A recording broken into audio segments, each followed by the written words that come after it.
Hola, a todos. Welcome and thank you for tuning in to Just Bleed Radio. Today is Sunday, September 15th, 2024, and this is the Weekend Roundup.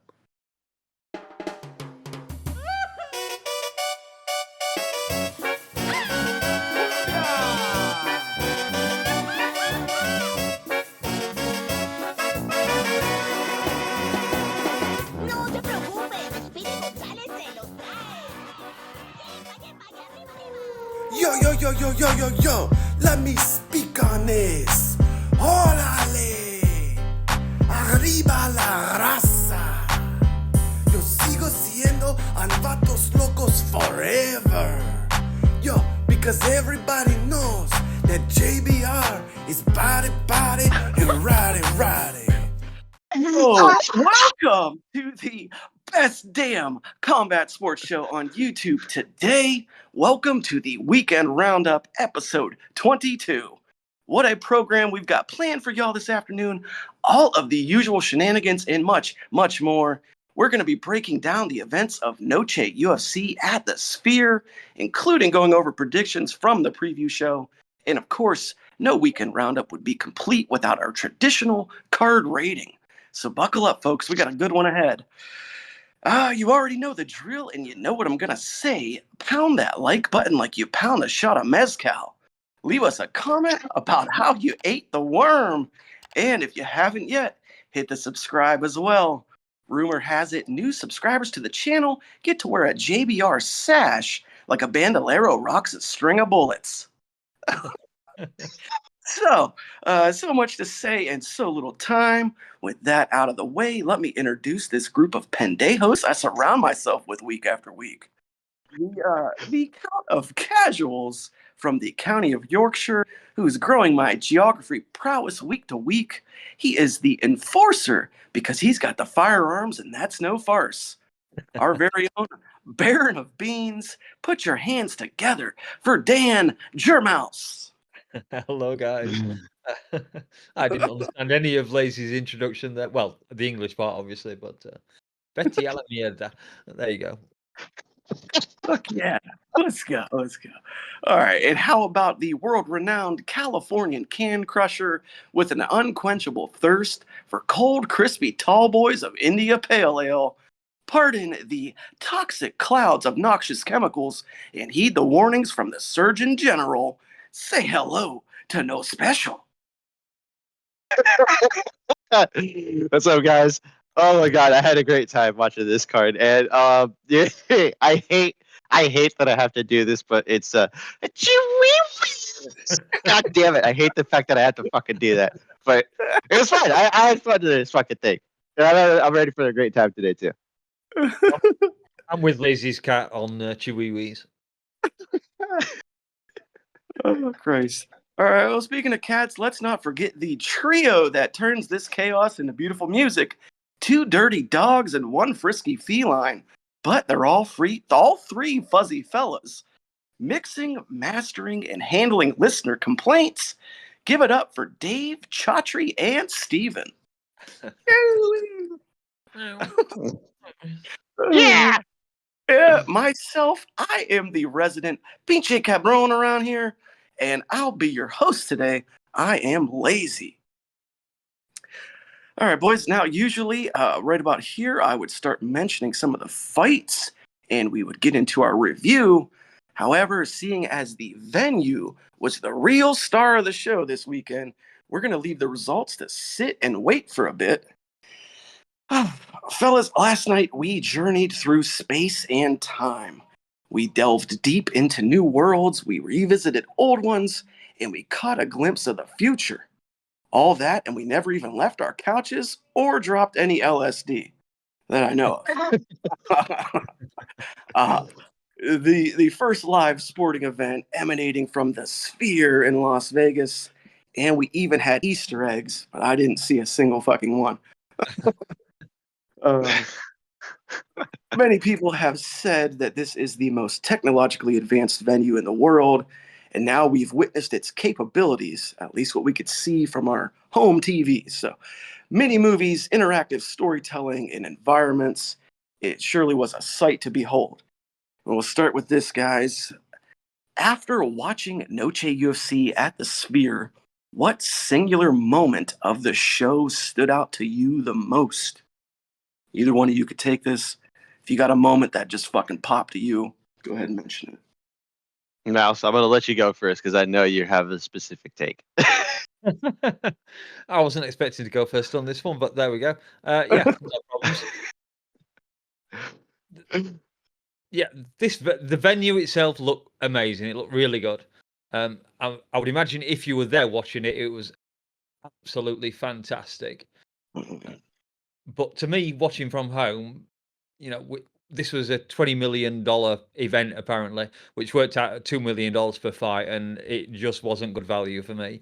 But all the stuff in the sphere itself, I guess it looked impressive, but it's hard to get that image from when you're sat at home watching it on just on a standard TV screen, and you're not completely surrounded by everything. Like stuff when the screen at the end of whichever little film it was would collapse down and fall on the audience. I'm sure that was amazing if your chair was shaking and whatever else effects they had.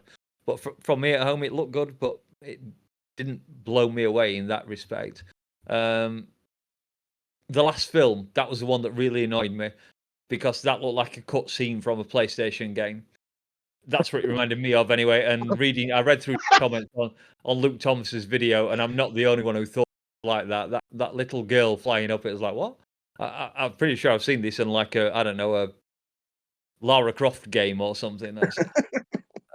I didn't get much because I was so late watching the card today. I didn't really get much chance to look at much MMA media what they were talking about it. But I did check out our old friend Luke Thomas, and he was glazing this event like he has shares in the Sphere. He was going all about all the stuff you'd seen, and yeah, it was a cool idea and everything. But if I want to learn about Mexican history, I'll just watch a documentary. And probably enjoy it more. Yeah, it looked fantastic, I guess, but I can't say I was massively excited as a fan being at home. It was interesting to look at. It made things different. Don't get me wrong, that backdrop looked fantastic that the fighters were up against. But yeah, I guess if you were there, it was $1 million event. If you're at home, it's just a slightly more fancy UFC. So yeah, that's all I can really say about it. Sorry if I disappointed. That's why I wanted you to. That's why I wanted you to go first, because I feel like you'd have like a good little balanced take on it. Because I'm gonna go towards the Luke Thomas side on this. I enjoyed watching what it was. I enjoyed the presentation of how the Sphere felt. This ominous feeling of what we could, what we didn't know, what we absolutely had ideas that didn't even think were possible, kind of thing. Like they had fucking drones inside the Sphere that had cameras with alternative angles. I thought that was kind of dangerous, but it ended up working out. But thank God none of them hit each other or hit a fucking, a person in the venue, because God forbid that would have been a goddamn lawsuit. But you're right, because it felt like that last movie literally looked like I was watching Fortnite, because there's scenes in Fortnite that look similar to that, and Fortnite looked better. But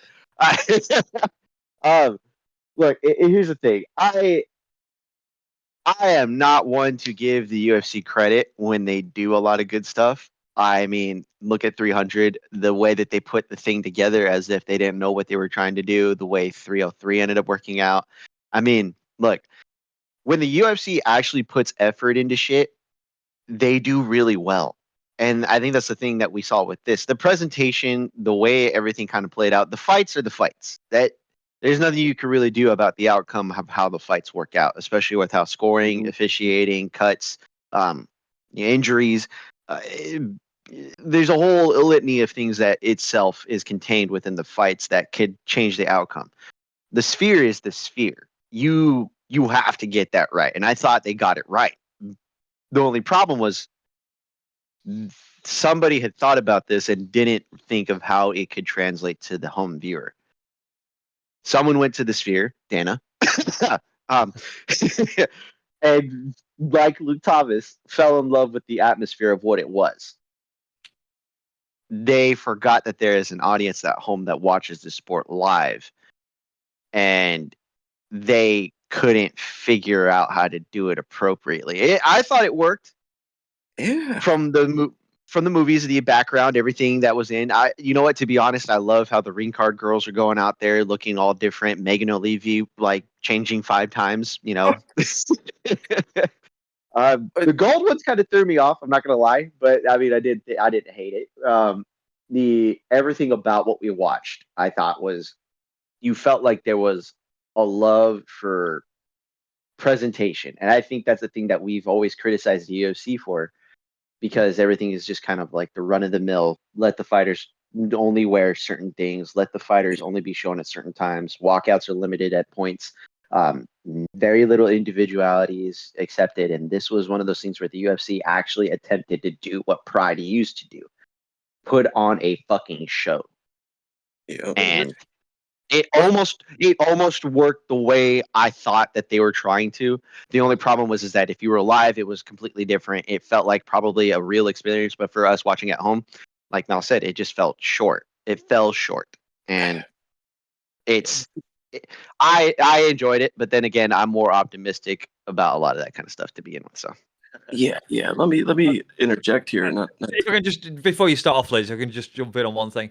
There were a couple of times that Mexican fighters were doing like pre-fight interviews and stuff, and they were, and all you could hear was Spanish because the crew was slow on zooming into the screen, so you'd lose half of what they said before you got the subtitles, which was kind of annoying. It's like, oh, yeah, if I'm going to listen to a fighter, I want to hear what he has to say. I don't need a babble of Spanish. Don't get me wrong, I'm not hating on the Spanish or anyone who speaks Spanish, but I don't understand it, and that's no good for me as a fan. Well, I mean, I'm not going to get too much into the event as a whole because I'm going to save that for part of the card rating later on. But I'm just being super optimistic, but I thought it translated pretty well at home. I thought it came across pretty well. But my main thing I wanted to say here is that neither one of you donks answered my actual question, which was, did you have a singular moment that stood out to you the most from? Oh, sorry. Well, yeah, I kind of did. I talked about it in a roundabout way. The girl flying up the screen in the last film, where I said it looked like Lara Croft. That was the standout moment for me because it was the one that glared out as like, "What the fuck am I watching here? This is just a cut screen." So yeah, All right, I guess that's fair. I'm sure there were fantastic moments in there, but the one that stood out was the bad one for me. Just blame it on me being old and cynical. Just blame it on that. No, yeah. To your point, Lazy. I thought the part where we had the gentleman who was ringing the bell, Via Mexico, Via Mexico, Via Mexico, like just getting everybody into like the whole vibe. This is a love letter to Mexican combat sports and Mexican histories, and I thought they tried. That was my whole thing. Was like I thought that singular moment was like, okay, this is it. Everything else after that was kind of weird, but Yeah. but that moment I thought worked for me. Yeah, there was one moment, I think it might be the fourth film or something, where they were talking about all the Mexican fighters, and they had them all up on podiums, and then the thing finished with whoever the last fighter was swinging his fist at the screen, and then it all went black. That was pretty cool. That was the one that stood out, I guess. Sweet. If you want a good moment rather than a bad moment, like I picked. Yeah. My moment had to be, I think it was after the third video, which you can actually now go back and watch all of the movies on YouTube. UFC put them up immediately after the show, so you can go back and watch the movies, in full 1080p, get your fill. But I think it was after the third movie, so it must have been after the third fight or right before the third fight. But it was the one where they had the moment where all of like the flower petals and like embers like fell from the sky. Oh yeah, and they were that was good, raining down. Oh god, that was so fucking cool. I thought that was awesome. Yeah, that's actually. If you were DC was losing his mind. Yeah. Yeah, Again, yeah, I think if you're in the arena when that was happening, you think it's falling on your head because Luke Thomas talked about it. It's so scary when you're in there. yeah. And I said to Austin, I think before we started the show, that where all the screen around the fighters and everything started falling down. I'm sure that was amazing if you were sat there, but just at home it was like, oh yeah, it looks cool, but it does look cool. It doesn't blow my mind away. Yeah. All right. Well, I guess my second just brief question on this, get some quick thoughts on it. What did you guys make of the UFC changing up their broadcast for the first time in fucking decades? I mean, like Austin kind of touched on, and you as well, Mouse. We had some different camera angles. We had some new graphic styles, new presentation. It was just they finally did something different than the tried and true method, which we all appreciate the fact that a UFC show is the same quality wherever it goes in the world. It's like a traveling McDonald's. They could put out the same product everywhere, no matter what, and that's appreciated. But they went outside of the box last night and they did something different with their broadcast than they had in a long, long time. So, what do you guys make of just them finally trying something new? Yeah, I guess it's good. You know, obviously they spent a lot of money on this. They tried to do something different, and it was different. I think on the whole, and I know we're going to get to that later, it was the fights themselves that kind of let this card down a little bit. I won't go too deep into that. I did work out my score for this one, but yeah, it was impressive, but it didn't blow my mind. It's a bit like Dana, was it UFC 300, where he was saying this card is going to blow your mind, and then we ended up with the main event that we ended up with, which was good, but it didn't blow your mind, and that's kind of how this was. I think that's the problem when you big everything something up. You're relying on a hell of a lot of things. Again, Luke Thomas, he was saying this was an amazing success, and if you hated on, you were hating on his first video, you were completely wrong, and all the rest of it. It's like, nah, I didn't download that. Luke was complaining because people downvoted that video more than anything else, and Yeah. I did not downvote that video, but I did downvote the one that he put up today because he was just bitching at people for not liking something. It's like, shut the fuck up, Luke. If I don't like it, I don't like it, and nothing you say is going to impress me and change my mind or impress me. So yeah, it was good, but it didn't blow my mind. That's all I can say about it. All So they right, build a awesome. sphere in the UK, and then you can go to it, and then your opinion changes. Yeah, maybe if they do a UK show in there, yeah, that would look amazing. Yeah, yeah. Austin, what did you just think of the UFC trying something new here? You know what? Like I had said, I think my first statement was kind of more of how I felt. But like that's the thing, you can't ask the UFC to do new stuff because fans always interact in different ways. Like how if the UFC tries something new, fans are going to hate on it. If the UFC doesn't try anything new, keeps everything status quo, fans are going to. There's no winning with them, and that's their fault because they've kind of gone this whole money first versus quality of the product, because the quality of the product has been somewhat less to what we would expect, because if we've been watching the sport long enough, you remember Pride, you remember all of the Strike Force, you remember some of Bellator, you remember the WEC, fucking, Dream, Mm-hmm. KSW does a better job now, but like the presentation of what the event is supposed to be the thing that helps you want to or engages you more in the show. Anybody can put on fights, anybody can put on shows anywhere. That's not the hard part. The hard part is actually getting people to stay engaged throughout the show, especially on a card like this where some of the results may have not been casual fan friendly, and that's the Mm-hmm. thing. It's nice when it works. It's great when you have people that are behind it. The sentiment around everything was just disengagement from lack of effort previously, and I think that played into everybody kind of hating, like you had said. There was an extremely high expectation that could have been met had the expectation been lowered, and that expectation would have been surpassed. And realistically, the sad part about this is that if Dana had not played this up as much as he did and just kind of kept everything in the dark, the thing that we hate about the UFC, where they just keep everything behind closed doors and just say, fuck you, we're not going to change how we're going to do shit. Like, if they had kept that mentality and then put this show on, dude, everyone would have been on the same fucking page and been like, oh my god, that was the greatest thing ever. Oh, just fucking orgasm fucking amazing, right? But no, that wasn't the case. It was kind of like a tease, if you will. a tease, just of how everything was gonna be. It's like, you're getting that favorite dessert you're gonna get, all this fixings and whatnot, and you get it, and it's kind of like, you're missing something from it. It's been sitting out for a little bit, and it costs 3 times as much as what you had paid last time. But, I'm, again, I'm gonna be the optimist here, which is very non-lazy. Like, I thought this was fucking awesome. Like, I love damn near everything about this entire event. I can't, other than maybe a few of the fights having possibly gone better, or maybe a little bit of more name value on the card. Like, I thought it was fucking awesome to see them try something new. This is what the UFC can accomplish when they actually put their minds to something and they put their money behind something, and their power as the machine that they are, and this monopoly that they fucking have. Like, when you guys try, this is what you can do.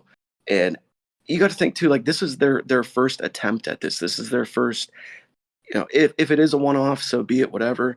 But if they do go back, it's gonna be better. It's gonna be even fucking better. The presentation's gonna improve. This took an amount of work on behalf of so many people that we can't even like fathom the hours and the manpower that went into this to get this thing to go off the way it did. And there was hiccups. There was some problems in the graphics department, a few slip ups here and there, but all in all, like, I'm just fucking through the roof to see the UFC try something different than the same old fucking cookie cutter method that they use time and time again. Like I said, that's appreciated, and it's nice quality control to know what to expect going into a UFC show, no matter where it takes place, for the most part. But I really like when the promotions try to do something a little bit different, a little bit unique and outside of the box. I wouldn't want this kind of thing all the time, because then it's going to lose its luster.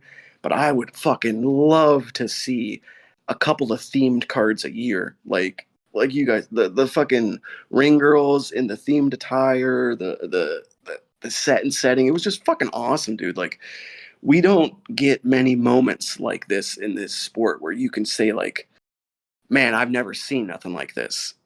And that last night was one of those moments. So yeah, I fucking loved it. Yeah, sorry, for sure. I think Austin kind of spelled it out correctly. If Dana hadn't bigged this up as much as he did, I think we would all have been much more blown away. But that's always the problem. Like when you say this film or this record is coming out or whatever the hell it is you're talking about, and whoever's selling it hypes it up, that puts it beyond expectation of what you're going to get. Yeah, I can agree with that. I think that it's a weird situation, because typically we're bitching about Dana not doing his job as a promoter, but in this situation, he might have kind of over promoted it. Yeah. Yeah. Which is hard to say when it comes to him and promoting the UFC, because he's very specific about how he does this. And if it's not slap fighting or the Contender Series or Connor, or hell, even like doing some random ass project that's not UFC or MMA related, it's like it's very rare to get a promoter Dana on display, and we got him for this one. It just seemed to kind of be in the wrong aspect. I've just got to say, you mentioned the Easter eggs, Lazy, and said you didn't get any. I got them. It was so easy. Everybody knows that what this show spelled out was that John Jones is the greatest pound for pound fighter in the world.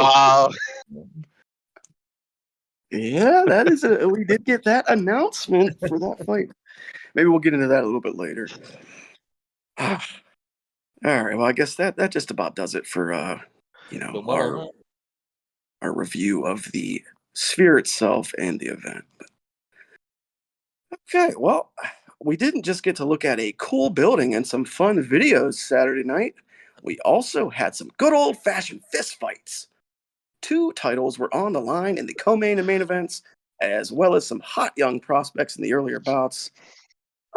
What should have been a nice, concise 10-fight card, but it did go kind of long. It left at least me wanting for more, which is never a bad thing. We beat the rest of the MMA world to the punch, getting our preview show out long before anybody else. We So did. it's only right.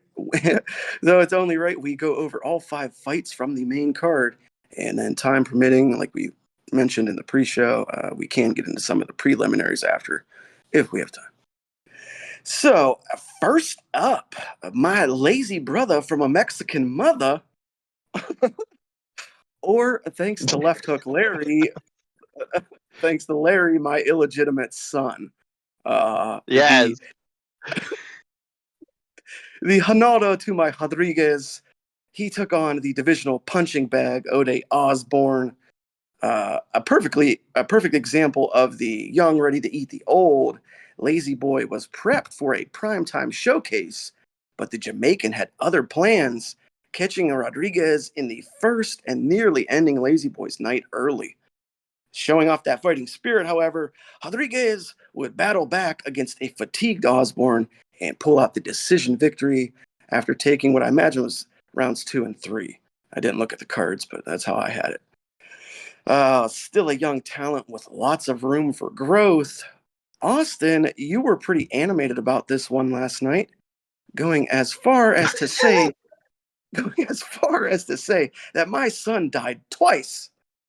So, Mr. No Special, what are your takeaways from this fight, and what advice would you give LB 2.0? First off, I don't know how your son managed to survive twice. He literally was like I thought he had died in front of me. Like there was a point where I'm like, oh my god, what's happening? And then he somehow managed to survive. Like I thought he went out. Like legitimately, I thought he went out. And then the ref like whiffled on trying to stop the fight because he was like ah.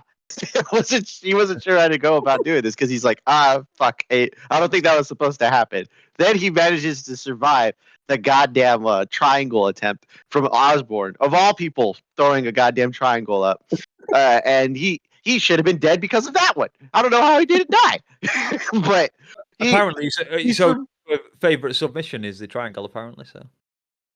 I mean, if you've seen him attempted in the UFC, please point it out to me. I'm just going on the But commentary team. I'm not going to challenge you on that one. I'm just saying. It's just weird to me how like that man managed to. It was more impressive to me that dude survived and then managed to still put on a fight afterwards. Such like his goofy ass looking smile like managed to survive throughout the fight. I don't know how he did it, but he fucking did the thing. And you know what? Like, if he works on his fucking head movement, um, I don't foresee him not being exciting. But like, this also came through like, if Chires has trouble with Ode Osborne, I don't know if he can be a contender. Not offense to your son, Lazy, but just cautionary is what I would say. Just work on that head movement with him. You know, get in the backyard, get the gloves, go over head movement, exercises. I think he'll be fine. But I mean, other than that, it was entertaining. And to be honest, I looked at it. I'm like, the first thing I said was, shit. Like Lacey's gonna be bad. He's gonna be throwing his fucking phone at the goddamn TV, and then he survived. And then I see you in the background, like fucking all excited, like you were blowing up the chat. It was great. I was happy for you. I was scared for you, but I was happy. Yeah, Larry was giving me a hard time there for a bit, but yeah, we turned things around in the end. I'll jump in the middle here just to shake things up. I thought my son Rodriguez, he did show some flashes in there, but there's definitely some glaring fucking holes on the feet. Like it was worrisome. Like I was pretty perturbed and scared. Luckily, 125 though flyweight does have a tendency to not be the strongest striking division in the UFC. So like that works to his advantage a little bit. But if he wants to capitalize on the star power that he has, because dude, that crowd went fucking bananas for him when he came out. Like he's a bona fide star, at least south of the border, with the possibility to become one here in the States. But if he wants to capitalize on that star power he's got, he's definitely going to want to shore up those holes because they're big holes, big wide gaping holes. uh, but yeah, I mean, good on him though for weathering the storm. Like you said, he did earn the victory, earn the W. And then I want to point out that I said it last night in the chat. Lazy's always finish, even when nobody enjoys it. So we got to capitalize on some of those moments. Those moments in the second and third when he had his back and like he had him flattened out at times. Like you got to finish there, brother. Like son, you got to finish. So yeah, we'll go to the flip side here for you, Danger Mouse. Takeaways from the fight, and then if you're Ode Osborne, what are you thinking after being so close to a finish in the first round there, but now being on your third loss in a row? Right. Well, this fight, the first thing I noticed about this was my favorite ape index. Ode had a massive reach advantage. I think it was about 8 inches or something, and that's exactly what He is good. helped him out in the first round. It was he landed a counter hook as Rodriguez was charging in, and then Mhm. we had that deep triangle attempt, which I've no idea how Rodriguez survived that. And then we had round two. It looked like it might be starting off the same, and then Rodriguez did that kind of sweet rollover position change. I don't know how to explain it. Rodriguez had the ghillie attempt, and he rolled out of it, came back on top, sunk in a body triangle, all the while he was mounted, which the commentary team was going on about. Then it was a tremendous, it was an absolutely tremendous grappling exchange by Rodriguez, and he always managed to come out on top. And in my notes as I was watching it, I was like, is this a 10-8 or not? And then there was just a little bit of action by Odie at the final end of the round. Just steal it back and make it 10-9. And I have the cards up in front of me, and both Adelaide Bird and Ron McCarthy both gave it a 10-8 in the second round. So yeah, I'm happy with my judgment there. Ooh. Third round was close, but I thought Rodriguez had probably stolen it. This was, I think, my second favourite fight of the night. I scored every fight last night, and this one was a good one. It was very back and forth action. You know, we had the first round dominated by Ode, second round dominated by Rodriguez even further, and that the third round was very back and forth. What's for Ode in the future? I don't know. 3 losses in a row. He's at that peak kind of age as well. I think he's 32 years old. He should be pushing at his best. Although I guess because he's a lighter weight category, that might not quite carry over as much. Yeah. Yeah, I mean, he certainly has possibilities, but he's certainly never going for a title or anything. I think we can safely say that. So yeah, great fight, very back and forth action. I enjoyed it more than just about any other fight on the card.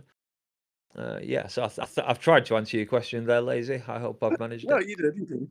Yeah, you did. That was a good job. Yeah, I guess really though the big takeaway here though is if you're struggling to put away Ode Osborne, you need to sharpen some things up. Yeah. Yeah. You got a bright future, son, but we got to get to work. It was certainly hyped up for the fight. No argument there. Yep.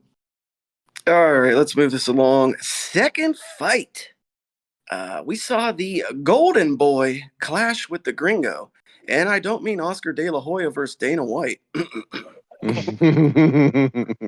And Mexico's Daniel Zellhuber met Argentina's Esteban Ribovics. One of the most intriguing scraps of the night for me, as I said in the preview show, with two guys having very similar records and heaps of self-belief. Boy, did they show that in spades. My big watch here was going to be the reach battle, and that turned out to not really be a factor, although at times it did show.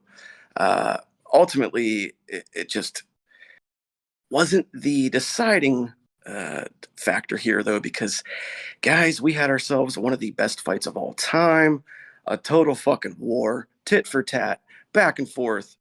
Fantastic refereeing from Jason Herzog in this one. I want to point that out as well. Reasserting himself as one of the best in the game. I fucking absolutely love this fight.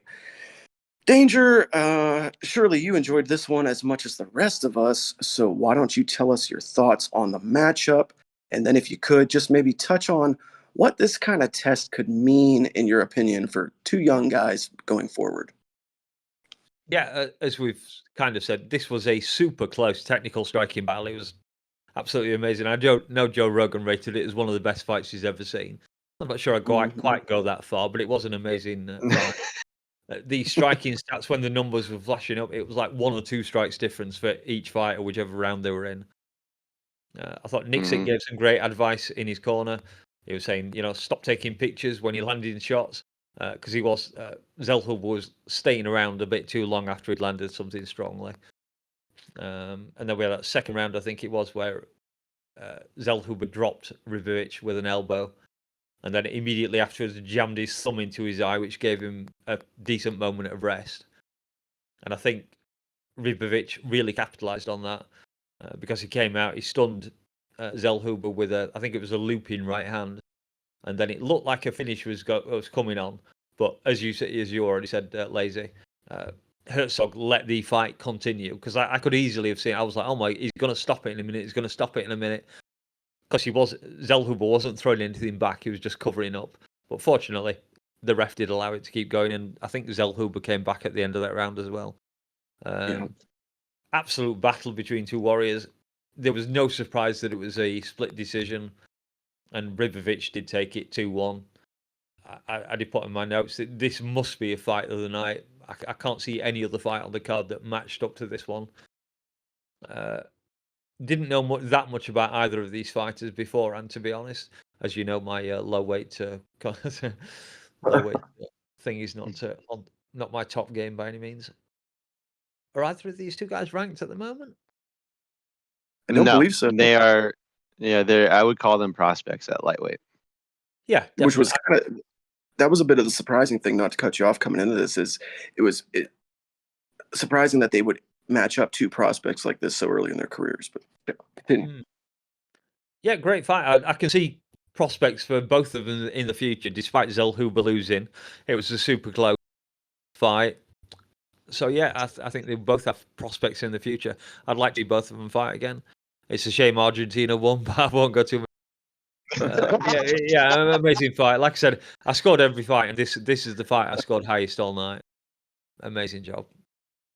Too Much BHP said the same thing you just said last night in the chat. So that does not surprise me.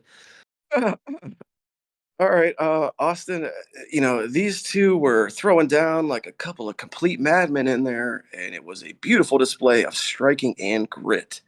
How did you feel about Herzog allowing the fight to continue when Zellhuber looked in serious trouble? And where's that last round, that third round, rank amongst your all-timers? Honestly, I was kind of skeptical of his decision because of how out on his feet he looked. Again, I think that was the context of this fight, was to, I forget who had said it in the chat, but someone had mentioned they're letting them fight. No, the refs are letting them go, which was great. And the thing that was great was that there was dictation without enforcement. So it meant more when you saw Herzog warn Zellhuber about the fingers, because he did poke, Ribovic in the eye with the thumb, on purpose. I doubt it. It was more like because of the fingerless gloves, this is a byproduct of the sport. But again, the UFC, we've addressed this several times on the show, and we'll probably have to address it again going forward, because they they just don't seem to know what to do with the fucking gloves. But that's neither here nor there.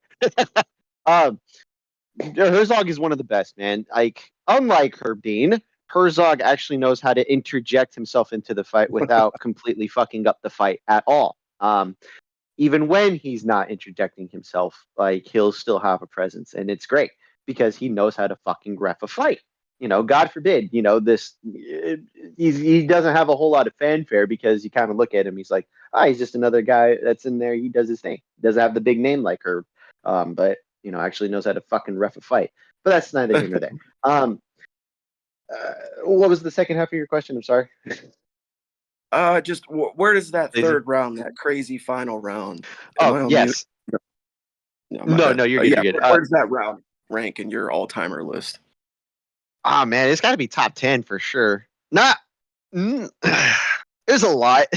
There's a lot of rounds that rank up there that were fun. Yeah. I think the context of this fight allowed it to build more and more the way the first round went, the way the second round went, and then the third round was just an all-time great. it's got to be up there, probably round of the year for sure. Like if not like within the last like couple of years, it was one of those rounds where you're just like, oh yeah, this was going to be remembered for a while. I loved it. I loved it. I loved it. Yeah, that was mainly why I was asking that. It's just because I sort of had a feeling that we would all be of the same mind that you might not know exactly where you rank that round all time, but it's got to be up there. That round's got to be up there with some of the best you've ever seen. Mm-hmm.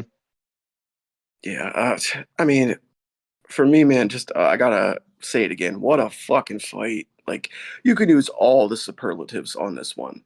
This was a battle of the wills to a T. Like first two rounds were pretty competitive, but it seemed like it was maybe 1-1 going into that third. And I mean, god damn, did they fucking bring the chaos? Like you said, Austin, it's got to be up there for round of the year. I would agree with Rogan. Actually, that's one of my favorite fights of all time. Maybe not one of the best fights I've ever seen, but one of my favorite fights. A standout moment on a standout card. So that says a lot. It's not something that any of us will soon forget. So, all kudos to both men. I can't even say there was really a loser here. The No, this durability. this Definitely this not. fight doesn't hurt anybody either. You know, neither there. Even though there was a loser, this doesn't hurt them in the long run. I don't think. Yeah, yeah. I mean, they both showed so much. Like Zellhuber, he showed the durability in the heart, continue to fight through the adversity. He showed fucking phenomenal head movement, absorbing that barrage from Rebovix. Like, I think a lot of the moments where it was looking like Herzog could possibly stop the fight, you go back and watch that footage. He was rolling and slipping a lot of them shots. And it was a lot of Rebovix just fucking throwing his hands at fucking air. So Yeah, kudos to the gas. yeah. Go ahead. It was a bit. It was a bit like when Izzy got tagged by Sean Strickland, and it was bouncing across the cage, and Strickland was trying to unload on him, and he was just constantly swaying his head and getting out of the way, that kind of thing. Yep. And Yes. Yeah. of course, we had the Pereira fight where Izzy did the same thing, but the ref jumped in there and stopped it. And Yeah. Herzog could easily have done the same thing last night, but he didn't. Yep. Thank you, Jason Herzog, refereed the night for me. Yeah. Yeah. So yeah, I want to give props to the gas tank and the determination of Rebovix to keep going after he completely blew his fucking load during that fucking combo he was unloading. So I mean, it gets thrown around a lot, but these are fucking warriors, folks. Like those were true warriors, and they undoubtedly shortened their life expectancies for us last night. I think that's just facts. So, I mean, Esteban Rebovix also walking out to Roy Jones Jr.'s song with Roy in the crowd, Oh, was rapping Roy there? along. I didn't know Roy was there. Yeah, yeah, Roy was there, and he was actually rapping the fucking song as he was walking. So that was super cool. And then I said it after these two went at it, and I'll say it again. I don't care if you've never smoked a cigarette a day in your life. You needed a cigarette after that fight. You needed to go fucking have a smoke. Uh, I could go for 30 minutes easily just on this fight, so I'm holding back a lot. But I mean, goddamn. Uh, last thing that I want to say here, though, is again, big props to Jason Herzog. One for not stopping the fight prematurely, and then two for just being on the ball all night with the fouls.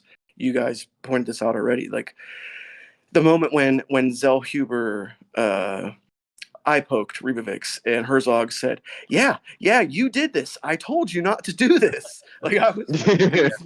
In fairness, he landed a punch and his thumb followed it up. Yeah, That's I what mean, happened. He smacked him on the top of the he eye. landed. And went straight into his eye. Yeah, I mean, he did kind of keep it out there, though. I mean, the way that the glove was open didn't help, but you know, it's a habit. It's a habit, and I think that's the other thing is that you forget these guys practice with boxing gloves a lot. So when they kind of go out there, you know, it's not on purpose, but you know, again, we can fucking talk about the gloves for another fucking 2 fucking episodes, and it's still the same fucking shit every time. Yeah, just this the short and the long of it is just amazing fight and some top tier refing from Herzog.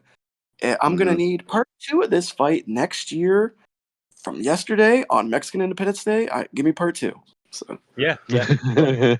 I'd happily watch That'd this be it fight. for that. Yep. all right, next up, the middle of the main card in a fight that surely divided a lot of the fan base. A long time, a long, Longtime crowd favorite Brian T. City Ortega met rising star and Lobo Gym coach Diego Lopez in what was likely Ortega's last featherweight fight ever. Interesting dynamic in this one, as I mentioned on the preview show, with Ortega being of Mexican descent but American raised, and Lopez being Brazilian but having lived in Mexico for nearly a decade now. Add on to that, of course, that this was the second time these two had been scheduled to collide, and it was certain we were in for a banger. Expectation turned to reality when both men made the walk and the crowd was going absolutely bananas. Lopez was rocking the poncho all week, looking fucking awesome. And he continued to look awesome in this fight, absolutely pummeling Ortega in the first and throughout the fight, dropping or wobbling Bryan multiple times. Honestly, other than two slightly iffy moments on the ground, it was basically a schooling on behalf of Diego, in my opinion. This guy must hit like a fucking brick, and he's a real threat on the ground, even though I was screaming, get out of there, at my TV screen when he was playing around in Ortega's guard there. But he fucking hammered him, though, slowed down a bit in round two, but I think that was more pacing and self-preservation. I fucking love this guy, Diego Lopez. I don't know. I think he really is the total package. You got to be very close in line for a title shot at this point. So, Dangermouse, what did you think of this fight? And if you're a matchmaker, what do you do with someone like Lopez, who's on an absolute tear across the featherweight division? Oh God. This is kind of funny because I fell asleep watching the fights last night. Woke up in the morning for the third round of this fight going off. So I knew that before I went to bed, I knew that Lopez had won. Yeah, I've just looked at the ref cards. I don't know if anyone would agree with this, but one of the judges, Mike Bell, scored this a 10-8 round for Lopez in the first one. No one else did, just that guy. I'm not mad about it. Yeah, I mean, I could see it. I could see it. Yeah, I don't hate that. He did have he had a lot of top position, if I remember rightly. Pretty clean, crisp fight for Lopez. He looked very good. I say he had the crisper, cleaner striking. He was landing much the heavier shots. He knocked Ortega down in the second round with a leg kick, and then when Ortega laid there for a moment, he went, "Nah, I don't want to play down there anymore." We've had that in round one. I'm pretty sure that Lopez wanted a sub win against Ortega, but he just couldn't manage it in the end. Fun fight, but what's next? Who did you say what next for Lopez? Yeah, what do you do with somebody like him who, he's just kind of steamrolling the division right now? And Yeah, I'm just looking. He's ranked 13 at the moment. I think it could probably just beat number 5. What was Ortega, 5?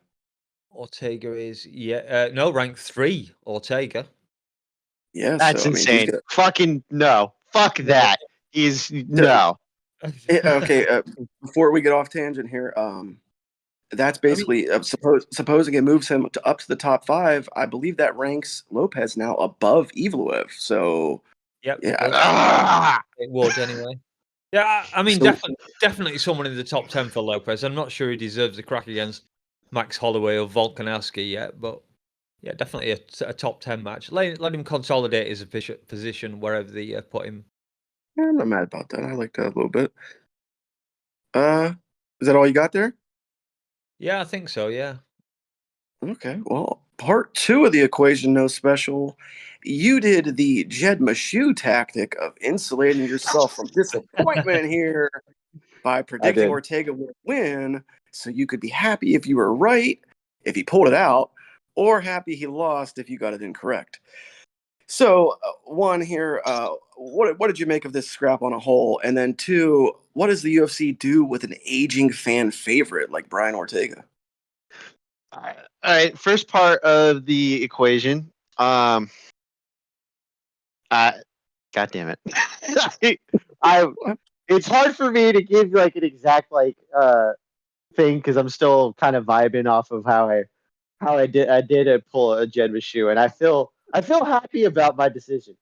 Although I do feel a little dirty, but dirty in like that way where you're like, you kind of grabbed an extra couple of cookies when you only were supposed to grab one, and I can't help it. I can't be mad at my decision because I don't know, man. There's a part of me that looks at what Brian Ortega does and just kind of like, you shouldn't win, but he fucking does. And when you watch him fight, you're like, how?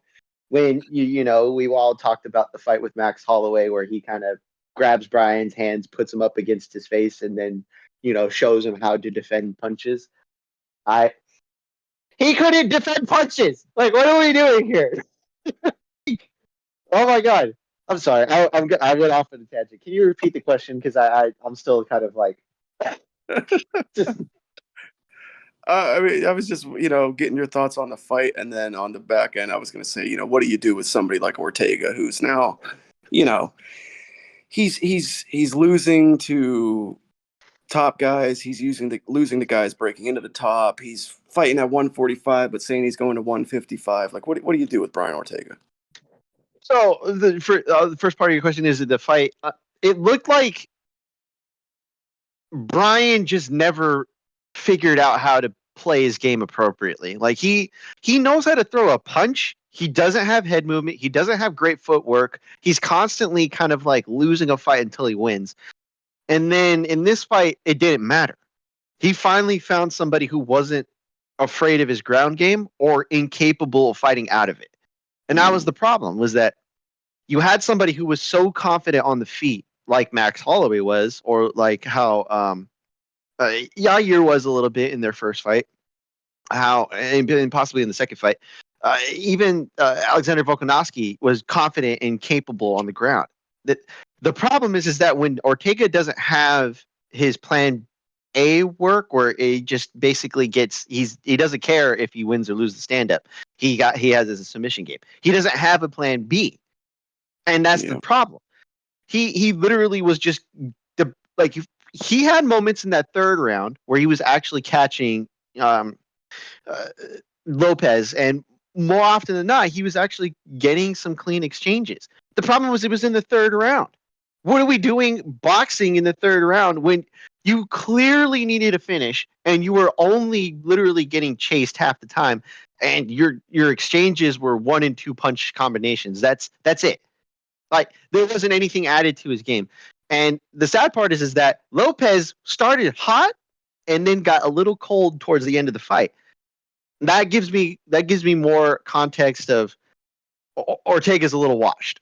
And I'm going to be honest, to your second point, he needs to go up to lightweight and only fight low-level guys. Like, that's what I would do with him. Give him easy wins. See how he does. Give him a fucking trainer that's going to give him actual head movement. Because what is he? He's 32, 33 right now, Brian Ortega.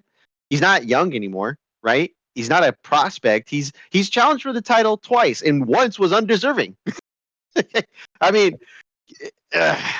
there's a problem with how he trains. The fact that he's never been consistent with his performances, and the fact that he just never evolved. He's had this basic striking skill with no head movement and a jiu-jitsu game that only is offensive in specific aspects. There's no defensive jiu-jitsu from him. There's no offensive wrestling capabilities. There's no work with transitioning to striking to jiu-jitsu. His game is not where it needs to be.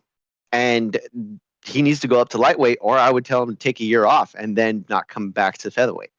That's it. There's nothing else you can do for him. He's already lost to guys that he shouldn't this was his opportunity to get back into it.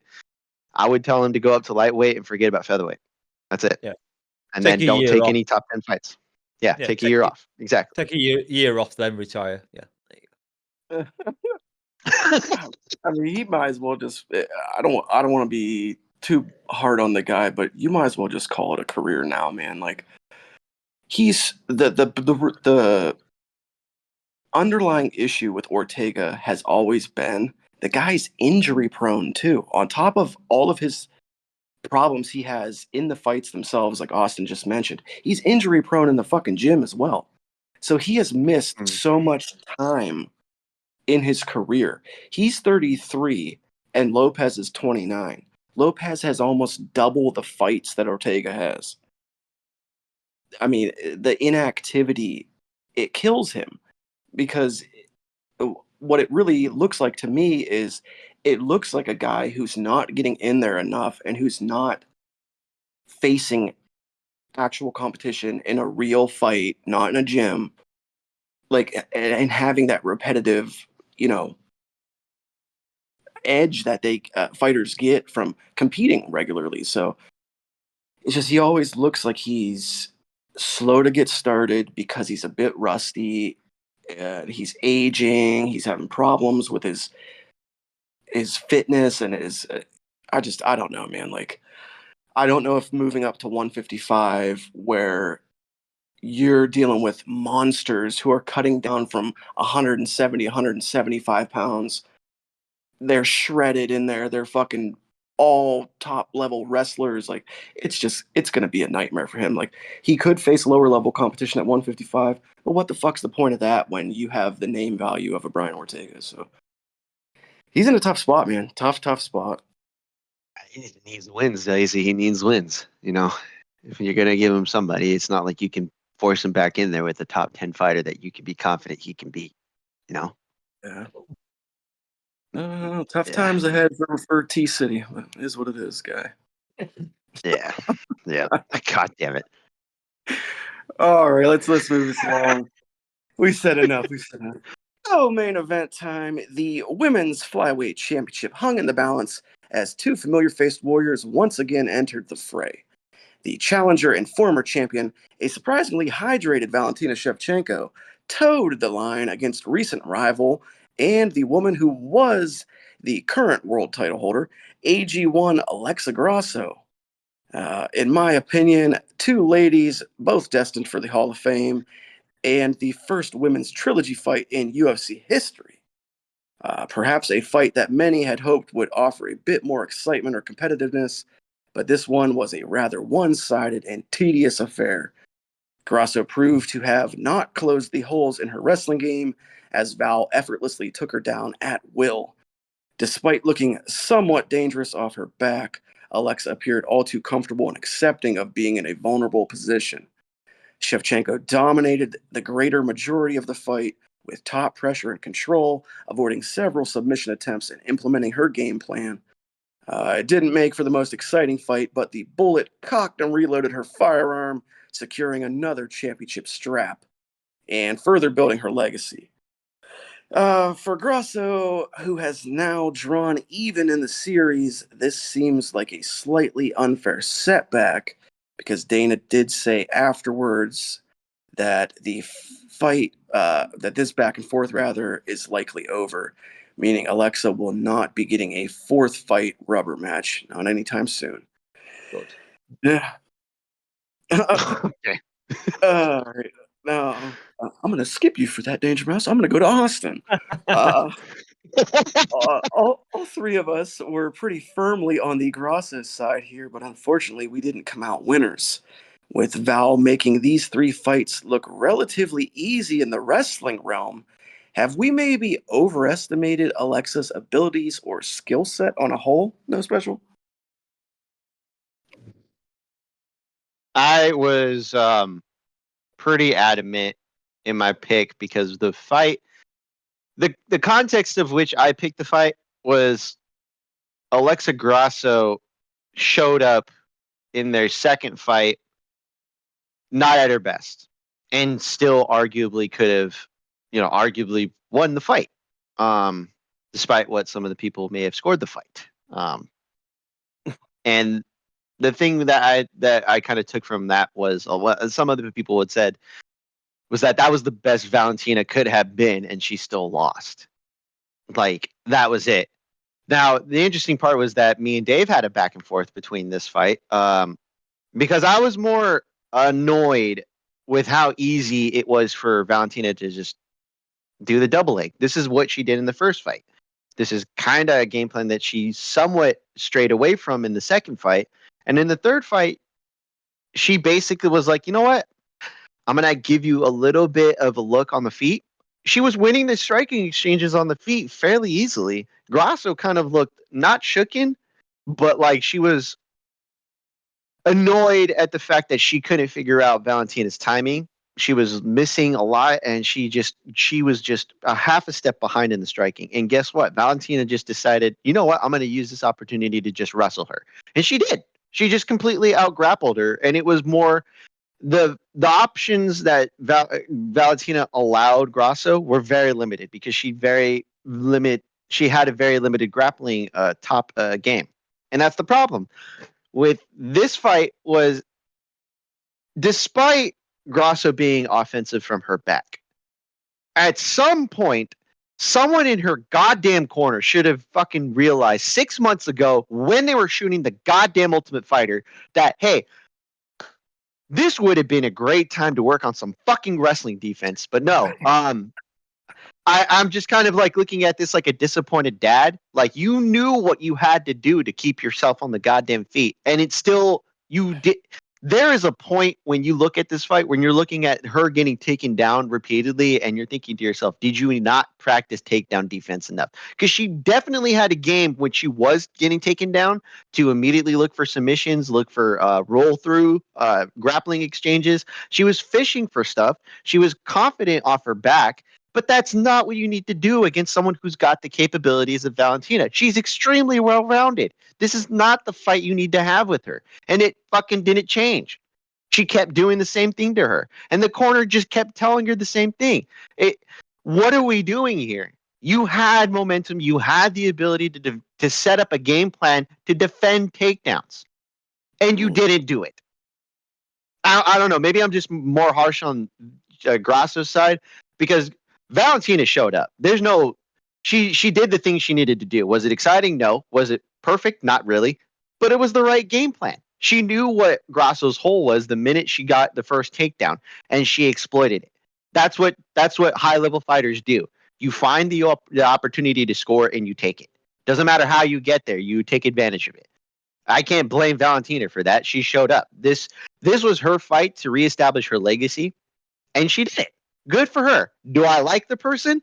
Not necessarily, but she did win me back with speaking complete Spanish, and that was like fluent, and she did the dance thing that she does. I don't hate her. I just don't think she could have. I think she could have done more, and I think that's the thing that we all looked at her previous fights is that she could have done more. She could have done more. She could have done more. Grasso was the first person to make her do more in the second fight. Make her do more in the first fight, and for some reason, Grasso didn't think she needed to adapt her game, and that was my more thing about this was that she didn't do enough to actually change herself, and it's just disappointing, is all. Man, drop the fucking mic because you said it, brother. That's fucking. That you basically just summed up most of all my thoughts. Like, God. Yeah, God damn it, I need a beer. What he said. All right, Mouse. Like I said previously, you were Team Grasso here as well, and we did all eat a big fat L on this one. Shevchenko looked mostly in vintage form last night, despite the age statistic creeping up there. Two-part question here. First, what do you make of Val's tactic of simply smothering Grasso and not really offering much offense? And then two, if you're Chevy, what lies ahead? Do you attempt to string together another long run of title defenses, or do you maybe look at one big mega fight and call it a career? Oh, interesting. Yeah, the fight itself, just having a quick look at my notes. Round one was Shevchenko, mainly top position. Grasso did threaten a triangle and an armbar, but it wasn't enough to win the round. The second round was virtually identical, so it was clear 2 rounds to Shevchenko. And then round 3, it was more of the same, but there were no sub attempts in round 3, so that was another easy round for Shevchenko. Then round 4, we had Grasso, did get that guillotine attempt in pretty deep, but it obviously wasn't enough. It didn't choke Shevchenko out. And Grasso finished the round by walking back to her corner looking completely disheartened. And after round 5, it was obvious that Grasso needed a finish, and I put in my notes, I can't see it happening. And so this wasn't a close fight. It wasn't an entertaining fight. It was, in fact, a world-class dull performance by Shevchenko. It was a fight that was a year in the making, and it didn't seem as if Grasso had used the time wisely at all. Congratulations to Valentina. You won the fight. You deserved to win the fight, but it was the worst fight on the entire fight. card. So yeah, I'm done. I don't need to talk about this anymore. Sorry, what was your question again, Lazy? Well, I mean, I guess you kind of answered part of it, but like if you're Valentino, all I'm wondering is, Oh yes, yeah. she is getting up Take there in one more than age. retire. Yeah, yeah. She could fight Manon Fiorot and retire. I guess if she beats her, that wouldn't be a bad time for her to lay down the gloves. All I can think of when I watch this fight is, and you guys know where they're going.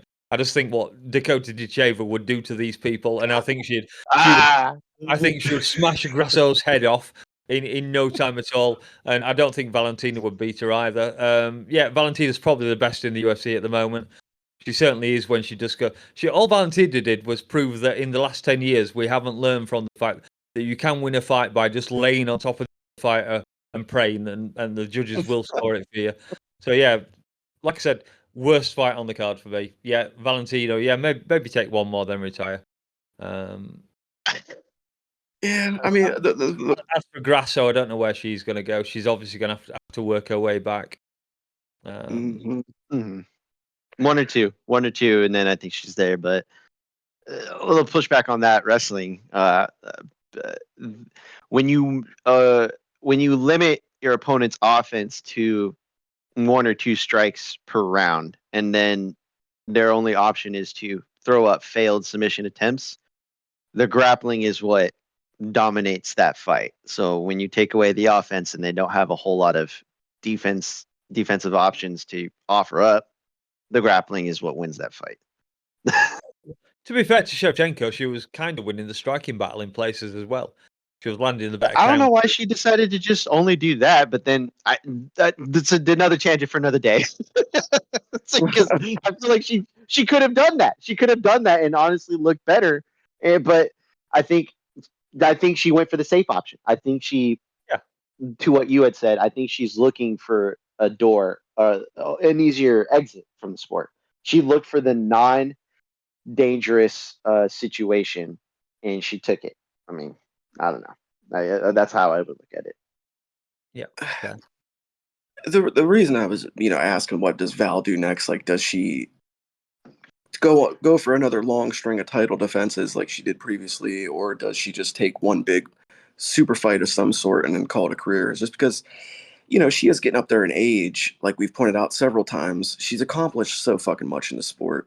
I get still having the drive at that point in your career and life to want to regain, what you lost in your championship title. But now that she has it back, I can't see her having the same fire and determination that she once had to rattle off 3, 4, 5 title defenses. Like, I just don't know if she's gonna have that same gumption to go through all of that grueling process as she once did. So taking a huge big name fight, maybe like a I don't even know, a women's BMF against a Joanna or something like that coming out of retirement, like that could be fun. Just something big to kind of put a capstone on the career because she's basically done it all. Um, Yeah, well, the, just looking at the rankings, Valentina's obviously now champion. Grasso presumably becomes number one contender. Manon Fiorot is the next fight up on the list, which I can see mm, Shevchenko winning because Manon is primarily a striker. I could see Shevchenko doing the same tactics against her. The problem Shevchenko might have is the person who's in third place at the moment, which is Erin Blanchfield, and she's not going to want to take her down. So we could see a striking exhibition there, I guess. Yeah, I guess I could see Shevchenko getting another couple of defenses in pretty easily. yeah, it really could go either way with her. I mean, you never really know what that fucking crazy Kyrgyzstani woman's gonna do. All I really want to add here, though, is it's just that I was wrong. I was fucking wrong. I genuinely thought Shevchenko had lost a step. I thought that her camp had gotten stale and her techniques had gotten stale too. And I really felt that she was going to slip up and make a mistake, and Alexa was going to capitalize on it. And she fucking didn't. She stayed focused. She played to her strength, and she played off of her opponent's weaknesses. And like Austin said, I can't fucking be mad about that. I can't hate on that. She got the job done, and it was convincing. It was there. It was clear cut. There was no questions about it. I would have liked a bit more activity, but it is what it is in that department. For Grasso, I commend her throwing up the submissions off of her back, but you got to be more fucking eager to get back to your feet. You can't just accept being on the mat with Val on top of you. You can't do that. Like that's got to change. And the lack of takedown defense and just I don't know what the fuck is going on there. Like she doesn't come from a bad gym. She's got great coaches. Like it seemed like she was well prepared in the jiu-jitsu department, but it didn't seem like they had done much wrestling whatsoever. It just I don't know, strange That, choice when you had to have known that she was going to be shooting takedowns on you all fucking night. Weird. not to mention her striking, which was her A game, just looked off too. Like that Mhm. was more surprising to me. Like the ease of which she was getting clipped. And it wasn't even like she was getting hurt. She was literally just bad timing, bad footwork, bad just rhythms. Yeah, just a bad fight overall for Grasso. Yeah. Yeah. Yeah. Well, at least on the But feet and a little bit off the back, but congrats, like you guys said though, congrats to the Bullet because Yeah, absolutely. I may not love your personality necessarily, but you goddamn did it. So there you go, yeah. Valentine. Okay, all right. We're running a little bit long here, so we're gonna pick this thing up. The moment we all waited for, a time to discuss the two men on the marquee, baby. The main event of the evening. Sean O'Malley looked to secure his second title defense against the challenger, Merab Dvalishvili, as he attempted to capture his first championship gold. Now, would Merab leave Suga feeling more bitter than sweet, or would Sean rage against the Georgian machine? Well, last night we got answers, and the masses were met with great disappointment. uh, in an absolute 5-round drubbing, Marab put the pace and the hurting on O'Malley, securing 6 big takedowns and numerous minutes of control time, as well as outstriking Sean by a landslide. Yeah. Sugar he looked absolutely just dejected out there and beside himself between rounds, almost like he'd seen a fucking ghost in the octagon. Uh, Hopefully, he wasn't looking to his corner for sage wisdom because Coach Tim Welch could only offer half-assed words of encouragement, such as, "You're a champ, Shug. You belong here, son." Awfully funny coming from a guy who's like 4 years older than you. So take that for what you will. And considering your fighter was the champion of the world, a pep talk seemed a bit juvenile there. But like I said, your fighter was the champion of the world and new, baby. Machine time.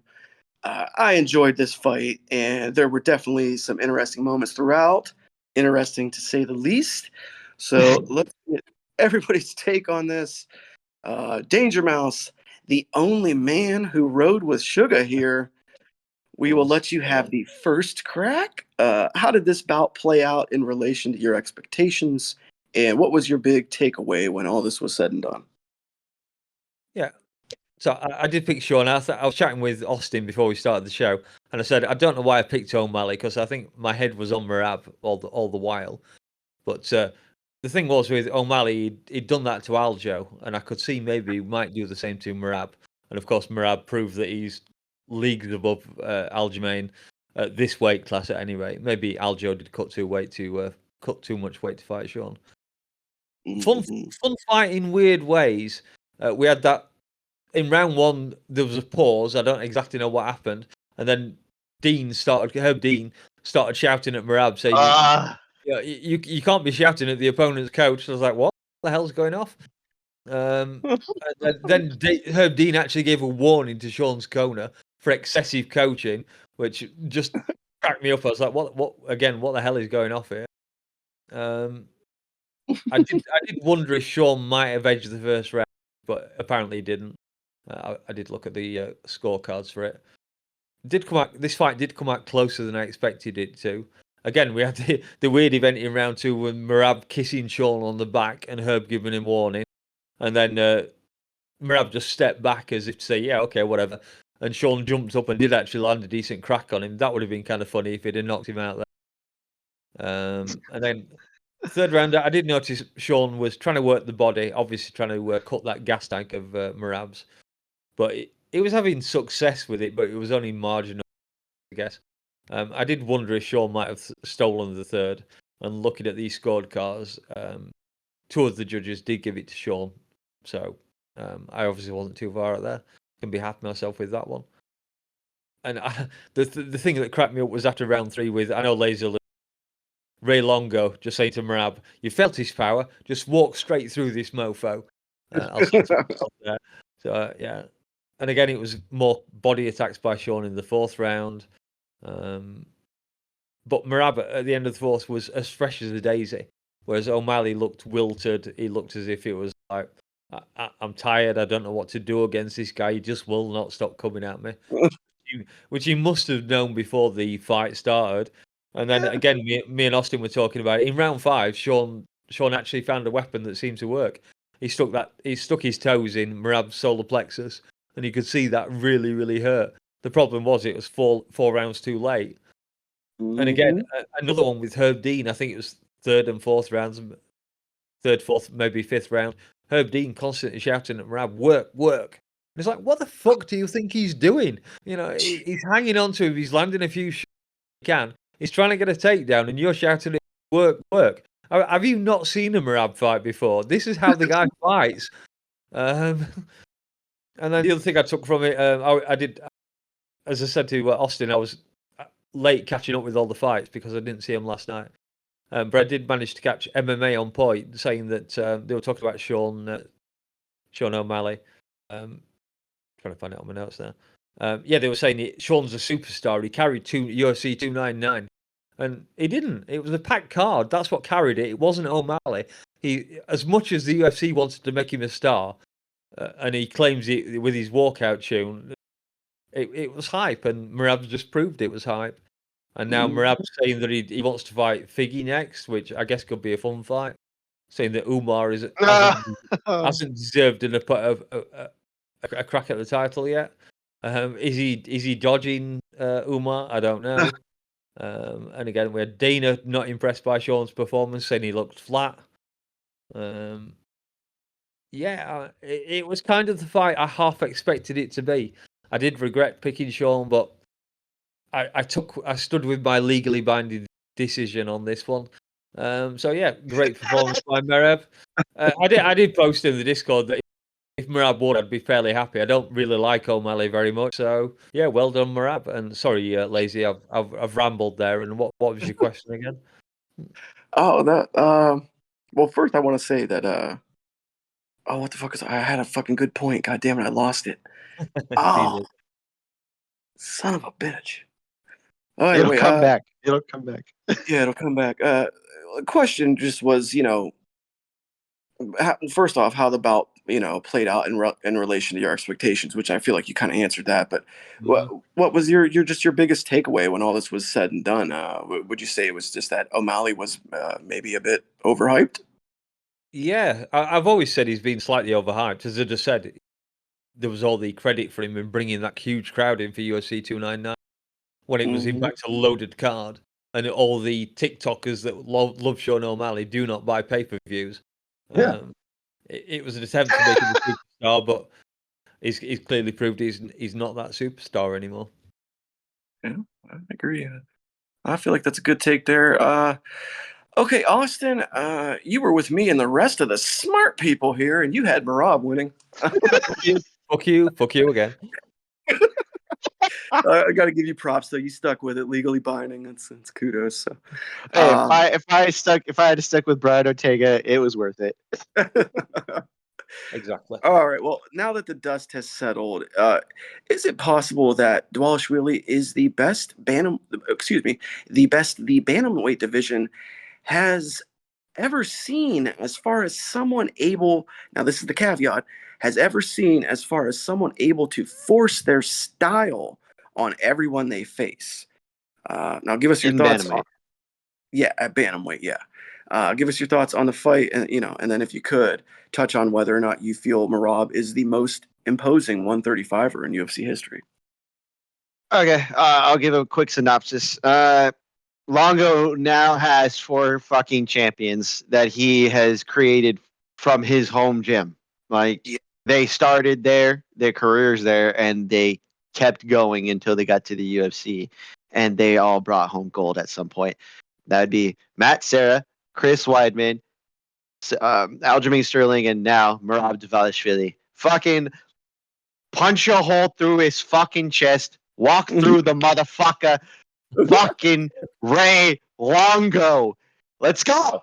Fucking right. Also, I admit I was super on the Merab train just because I loved his indomitable spirit and his ability to just grind and not even be boring grinding, but be aggressive and just go out there and put his fucking game plan through.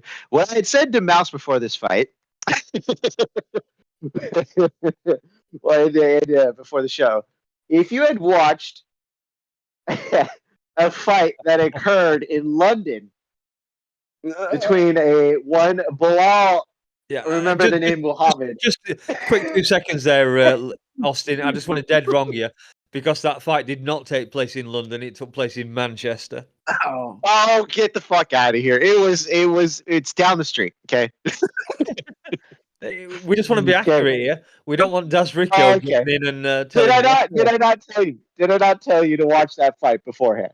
If you did, did I not say that? I told you that welterweight is dead to me until that guy loses the belt. You know what? Yeah, hey, at least you're sticking to your bad cakes. There you go.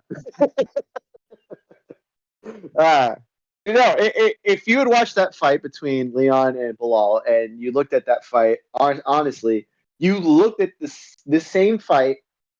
It's not a one-on-one comparison, but it's very similar. A smaller, shorter grappler who's heavy on gas tank, not so much on power, but just consistency. Whereas the opposite is true for the strikers in those fights, both Leon and O'Malley, pretty much not near identical. They're not. They're completely different styles, but they're both particular about how they engage in the striking department. They don't waste a whole lot of energy. They like to move around, and they like to set up their strikes with traps. They both know how to strike very well. And the problem is that you looked at their games, and the guys who took away their range were the ones that were winning. They pushed them to the cage. They made them second guess their options, and they just bulldozed through them when they had the opportunity, and then took away their momentum before they can even get any going. The problem was that Merab kind of took his foot off the gas pedal in the fourth and fifth, just so he can maintain his distance. That was kind of a thing I wouldn't have told him to do, but hey, he still came out on top, and perfect, great win for Merab.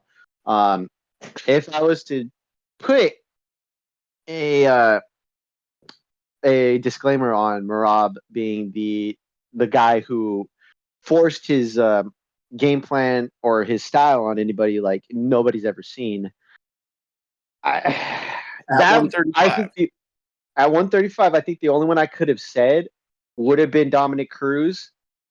But even then, dude, like Dominic still had to work like around a lot of people.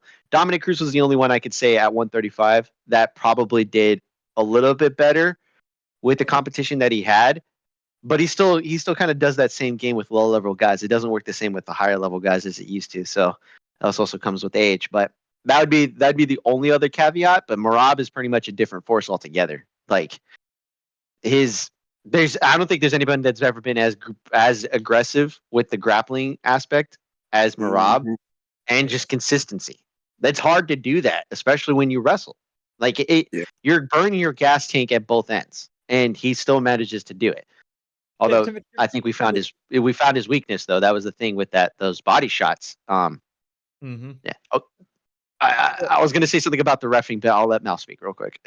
No, I was going to say, to be fair, we'd gone through kind of most of this year where the strikers were starting to show dominance, and then at the end of this year, we're now seeing the wrestlers coming back again. Yeah, take out I had from it. Yeah, that's true. What the fuck was up with Herb Dean? I don't even mean to say this as a joke, but like, is someone like giving him incentive to ref a certain way? I don't know, possibly, in favor of a certain fighter that the promotion might like. almost like a certain judge who happens to judge in favor of a certain fighter that the promotion likes. I mean, just to say, I, Uh, come on, what are we doing here? He did more in the grappling aspect than Valentina did throughout the entirety of her fight. And yes, it's a different ref, but like, look at the fucking difference between those two fights. Valentina wasn't doing much. Marab was actually doing more and landing on the feet and landing damage on the ground. And yet Herb Dean was like, work, work. He has Yep. one moment where he corrects them at the beginning of the round. Telling Marab, the coach, to stop coaching Marab because I guess he was doing something to Marab. And Joe Rogan had a weird thing where he's like, "That's against the rules." Yeah, Joe, that's called weird. That's not a good thing. If you have a coach coaching the opposite fighter than your own fighter, that's not a good thing to happen. And Joe's like, "I don't get that. Is that a rule? I don't get that at all. Like, for fuck's sake, Joe, what are we doing here?" Anywho, that was the whole thing that kind of soured me on the fight a little bit, was just the hasteness of which Herb Dean was willing to ref a particular way, and almost as if it was in favor of the other fighter, which I found distasteful. Yeah. All right. Let me jump in here because I got a little fucking piece of my mind to give to Herb as well, and that was Getting going to lazy. be. That's what I want to say here is, let's work. You got to work. Let's work. Herb fucking Dean, shut your goddamn mouth. What is wrong with you, sir? What is wrong with you? I have never in all my days seen a referee try to inject themselves into the outcome of a fucking pay-per-view championship main event so goddamn much. What the fuck are you doing, bro? That was 3 straight rounds, round 3, 4, and 5, where he's fucking admonishing the fighters, telling Marab to work as he's grinding and smashing Sean to a fucking pulp. What the fuck are you doing, bro? What are you doing? Like I said, even in the 5th fucking round, with 4 rounds in the book and a minute on the clock, he's telling them to work. I was fucking beside myself, dude. I was losing it. Even the commentary were starting to get pretty peeved, and especially Anik. I could hear it in his voice. You listen to Anik's podcast, you know when he's getting fucking irritated. He was getting pretty fucking peeved at one Herb Dean. Uh, Understandably so. I mean, that was literally some of the most preposterous shit I've ever fucking seen. Like, just fucking crazy. It might be time for Herb to hang up the black polo. Like, it might be time to call it a career. That was absurd. Second point, Tim Welch fucking sucks as a coach. I get he sucks. He's terrible. I get the whole coaches know their fighter thing, but that was the least helpful corner advice I've ever heard. He was genuinely just talking up Sean like a mom does their kid at a little league baseball game. His only constructive advice was throw a big shot and look for the knee up the middle. Oh, fucking duh. Like, that wasn't game plan from day one. Like, great job adapting on the fly, coach. Yeah, that's really what you got. Cool. Good job, Timmy. Good job, Timmy. And then last thing I'm going to say, like you fucking brought up, Austin, and you as well, Mouse, I believe. Ray motherfucking Longo, Hall of Fame coach. Induct him right now. Again, if he's not already, put him in 3 times, put him in 4 times, because that's how many fucking championship fighters that have trained under his tutelage now. 4 fucking championships. A rare fucking feat. One of the most underrated and underappreciated coaches the game has ever seen. You don't hear many people bringing up Longo's name. Even back in the day, you barely did. I mean, dude's got decades doing this thing, decades in the game, and he's in the latter half of his 60s and still fucking relevant. So I'm goddamn happy for Ray, for Matt Serra, and for John Wood, new coach in the mix. Marab brought in. I'm sure he fucking helped. So shout out to those guys.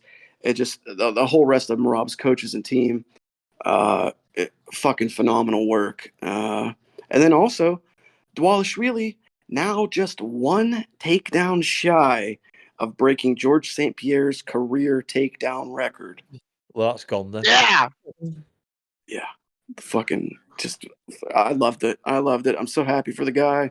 Although again, just jumping in, Sean did actually hold him to, I think, one of his least number of takedowns to get about Yeah, 6, didn't he? So I guess that I was think slightly that was impressive. also Marab being a bit hesitant, though. This was a more calculated Marab than we've ever seen. Usually he's Yep. in there spamming takedowns like a goddamn Tasmanian devil. Like, so yeah, just great performance, beautiful moment. Now the second champion from Georgia. Uh, yeah, just really, really cool. Really cool. Mm-hmm. All right, Um. Jets. You got Uh, anything else? uh, is a rematch warranted? I know O'Malley's technically only got the one title defense, and I know that the UFC tends to give stars rematches that are undeserved. No. Looking at you, Cody Garbrandt. Big fat no. Here's No. my deal. In my opinion, and a lot of people's opinion, O'Malley didn't even necessarily win that Piotr Jan fight. So he's actually 2-2 in his last 4 fights. That ain't fucking phenomenal. That don't get you an immediate rematch, especially not after just one title defense. And the guy that O'Malley should be facing is another guy coming off a loss. It would make a fantastic matchup, and that's Corey Sandhagen. Oh, yes! Yes, you said the thing. Yes. Yeah, that could be I've good. been wanting that fight for fucking years now at this point. Now he's gonna fucking get it. It's It's the Sandhagen's perfect time. time. You've Sandhagen's time. never had a better time to do this fight. Like, it is time. Sorry, my heart felt super happy when you said that. Yeah, I mean, that would be a good fight. that's a cream dream. That's a stylistic cream dream right there. Yeah. All right, gents. It was most certainly a memorable night of fights. One will surely not soon forget. A night of firsts, a night of change. Maybe we're on the precipice of another evolution of the UFC. Only time will tell, but for now, it's time to rate this card. So, break out your calculators, your pencils, and your protractors, and let the people know how you rated this card. uh, and I had this line written before, but it doesn't make much sense now because Danger Mouse mentioned that he already has his rating ready to go. But I'm going to say it anyway. The lack of conviction king, Mr. Waffle Mouse, open 24/7. What did you rate this one-off event? Okay. As I said to Austin before we started recording, I've been very scientific over this card because I scored every single fight and I gave them a score out of 10, and then I simply divided the total by 10 to get my score. I did go back over the card because one of the fights I thought I'd scored a bit low, the Van fight, so I gave them an extra point, which took the average up. So for me, the overall score for this card, based on average scores, I gave to the fights. This is a 6.85 card for me. Oh wow, that's pretty high Harsh. for you. I thought Yeah. that was harsh, man. You thought that was what? You thought I was going to be less generous? I thought you'd be more generous. Oh right, more generous. No. Like I said, scientifically done. I literally scored every fight divided by 10. Jeez. Danger Mouse does Mouse. not like salsa. Danger Mouse coming with the smart cage tactics here, adding up the Yeah. numbers. If we're adding bits on for the for the actual show itself, I might have gone slightly higher just for the the backs, all the graphics and stuff that were going on. But simply fun fights, yeah, that's my score. I guess fair, That's a yeah, fair score, though. That's a fair score. especially given that explanation that you're giving that off of the fights themselves. Yeah, that makes sense. Okay, well, no special. The closest thing we have to someone qualified to speak on the pageantry and tradition of last night's card. What did the Big Papa IPA rate Noche UFC 2024? I liked it, man. I look, and that's not to say that I'm big on pageantry. Like the word I would just use described is what the UFC lacks a lot of is pageantry, and this had that in spades. And honestly, I thought a lot of the presentation was great. It didn't quite translate well from live to at home, but it was the great attempt that they did. We talked about this earlier in the podcast, but just the attempt that they had for the card itself. The fights themselves, the main card may have been kind of hit or miss, but the prelims, honestly, especially with Aldana getting that giant gash on her face, Chiwiwi's himself, it just happened to, put on a little bit of a stinker, but you still got the win. Also, him kind of wanting to get more We're money, but that's a different story. Yeah, if you can just jump in quickly, like Rotas got my dumbest moment of the card there with calling out for 50 Gs, baby. You got a fucking decision. Not even a 30-27 decision. Get real. He's got balls. I'll say that. But the prelims basically gave this card a lot more of a higher score for me. The main card finished off that score. For me, this was like a 7.5. And the only reason it's not higher is because I feel like there were things missing, some miscues from the booth work that they were doing. The reffing kind of soured me a little bit. Not so much the scoring, because the scoring was what it was fine. The fights themselves played out a little differently than I had thought. And also, if I was in person, this would easily be a 10 or 11, 12, possibly. But unfortunately, being at home watching it, it didn't play the same. I would have liked a lot more, a little bit more on the fight side for the main card to be a little bit different. But everything else played out well. I thought it was a 7.5 for me. Oof, man. All right, guys. Well, I'm gonna add a little disclaimer here and say that I'm rating this thing based on vibes. I'm going purely off the vibes, and I was feeling the vibes. I mean, call me JBR's Prince of Positivity. I'm not gonna bullshit or play it cool here. I was blown away last night. Like, I'm big on all that pomp and circumstance. I love the pageantry. I like the themed events. Those are my fucking jam. The sights of last night, the visuals, the sounds, the atmosphere, the layout. Like, I mean, this was fucking awesome, dude. This was awesome. We usually watch fights in a fucking warehouse, and we got to experience last night.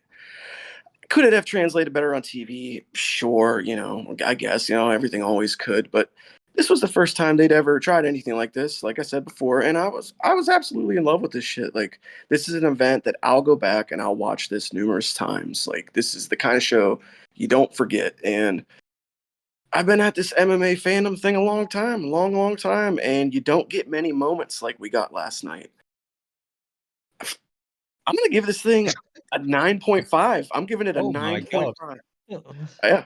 I'm Luke No, it Thomas. sounds right. Baby. Yeah, it's 9.5. That's fair. That's fair. Yeah, I'm giving it a 9.5.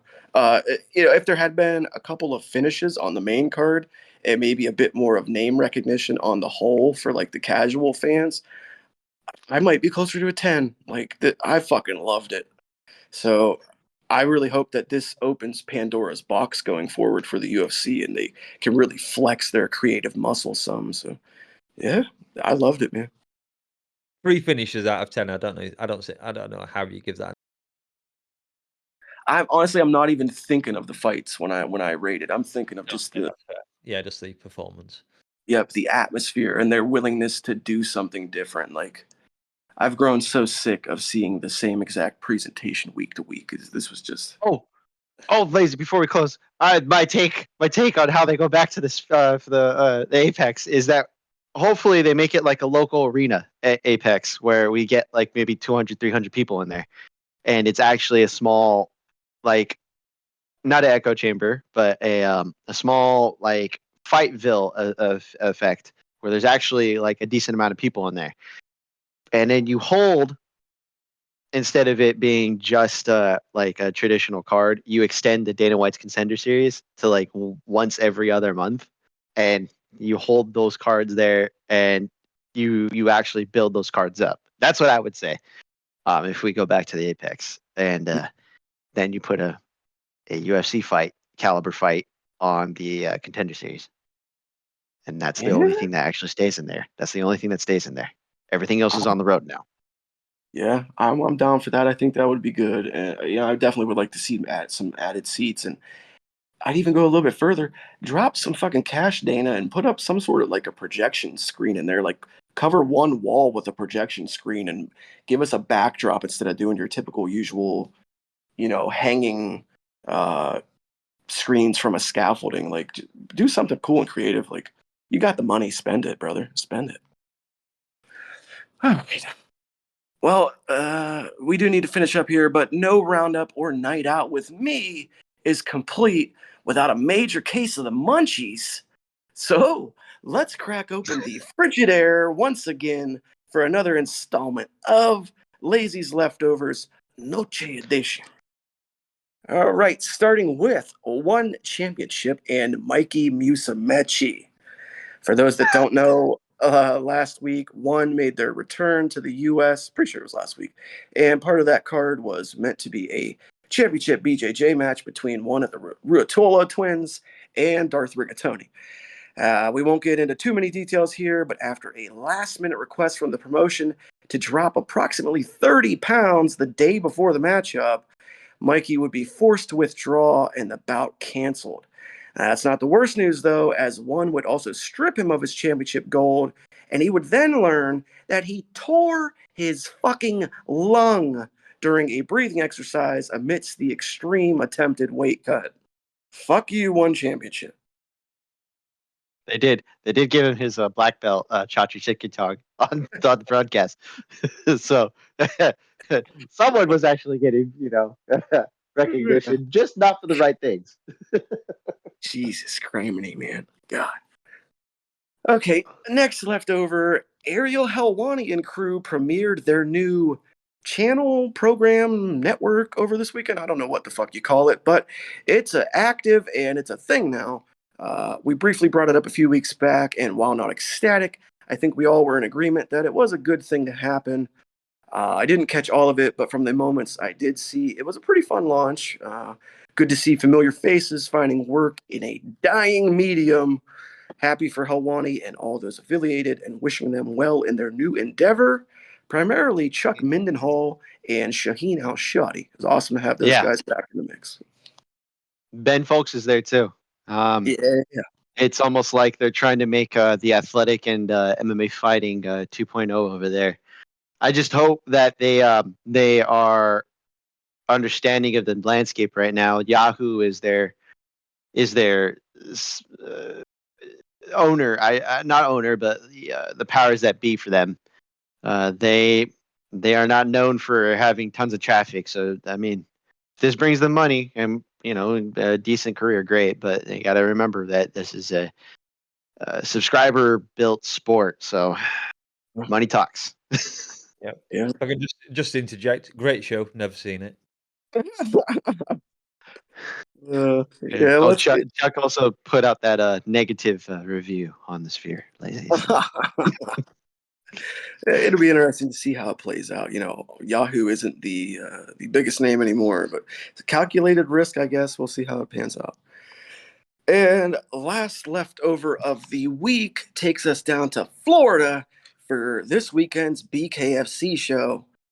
In a seemingly coordinated series of events, sometime Friday evening, an interview between Dana White and Spinnin' Backfist began circulating around the internet, in which Dana would drop a bit of a bombshell as he stated Michael Chandler would not be facing Conor McGregor, and that a consequential announcement would follow Saturday during the Sphere show. Now, within a short period of time, McGregor, who was in Florida for the BKFC, as I mentioned, he took to Twitter, as he often does, to pen his reply.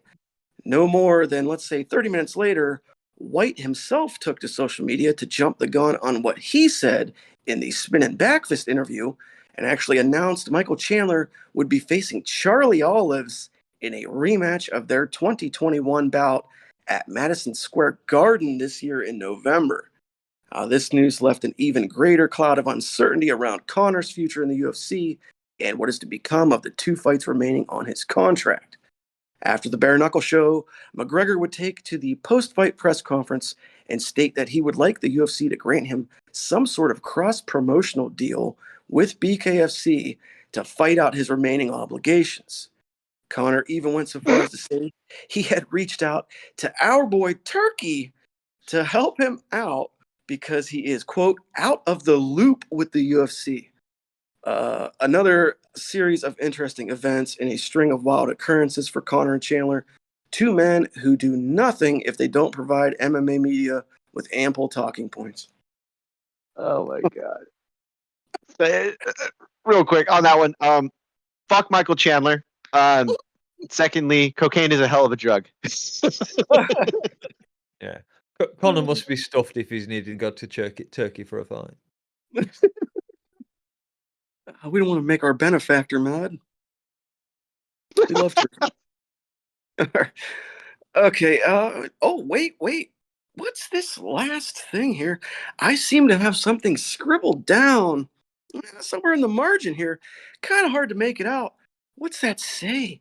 Oh, yeah. Happy birthday to our very own Dangermouse. I believe the Count has a birthday. He has a birthday sometime soon. So me and the gang wanted to wish Mouse a happiest of born day celebrations. You're one step closer to being a pensioner like Stipe Miocic. Happy birthday, mate. Yeah, closer than Stipe is, yeah. Happy birthday, Mouse. Thank you very much. Yeah, happy birthday, Mouse. Yeah, it's not quite yet, but I might even announce when it is. We might even have a show when it's going off. Who knows? Well, we wanted to get it in there just in case. Much appreciated. Happy birthday. Woo. Give us a woo, Austin. Yeah. Give us a woo. Yeah. Woo. All right. Yeah. I shall expect bottles of bourbon in the post from you all at any moment. So true. Okay, that's going to just about do it for this week's rundown of Lazy's Leftovers. Okay, well, if nobody has anything else, we're going to cha-cha-cha, you chiwi-wees. I could just shout out Irene Aldana for teaching us how not to cut angles in a cage. That head clash did not help, to be fair. Yeah, I was going to come to her defense. That was a head clash that caused that fucking gaping. Yeah. But before that happened, she was just following Dumont around the cage. She wasn't. Nah, yeah, that doesn't. She was almost winning too. You could argue that there was points of that fight where she was winning, but like, it's a whole other discussion we could have on that. All right, well, we brought all the big piha energy here, but it looks like we've reached the end of another episode of the Weekend Roundup. Noche has turned to dia, and Riyadh season is officially in the books. Or has it just started? I don't really know. Dear God. We got another week off next week, guys, for Saturday, September the 21st. So not sure what we're going to throw at the bleeders next, but there's always something in the can.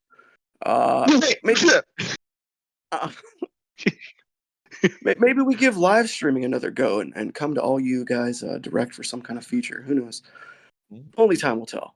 But we'll most certainly be back here the weekend of the 28th for Moicano versus BSD in Paris.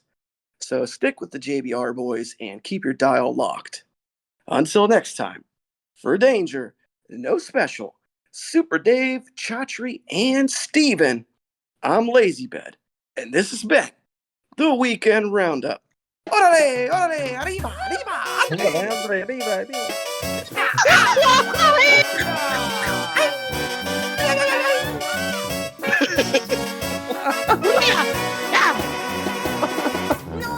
Apparently, one of my favourite songs when I was a kid was Speedy Gonzales. I forget was it Pat Boone or something? I don't know who sang it, but yeah, I love that song. Yeah, so did I as a kid. My mother used to play it endlessly.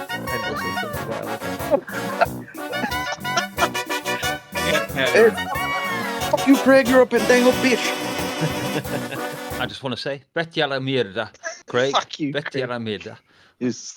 God damn it! I can't do the accent right now because it's not gonna work for me. Will you remember me? Just for $1 a day. Don't let your life pass you